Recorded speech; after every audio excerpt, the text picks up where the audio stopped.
మహారాణి పారాని పాదాలకే నాడు మన్ను అంటనీయక నడిచేటి దారుల్లో నా గుండె పోబాట పరుచుకుంది మెత్తగా.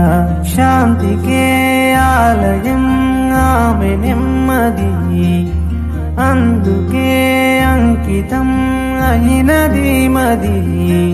సుకుమారమే ఆమె చెలికత్తె కాబోలు, సుగుణాలకే ఆమె తలకట్టు కాబోలు. చెలియ చలువ చెలిమి కొరకు ఆయువే ఆశగా తపమును చేయగా.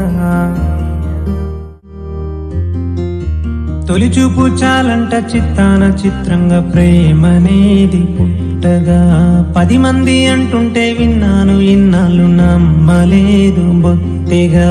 ఆ కళ్ళలో ఆ నవ్వులో మహిమ ఏమిటో, ఆ కాంతిలో ఈ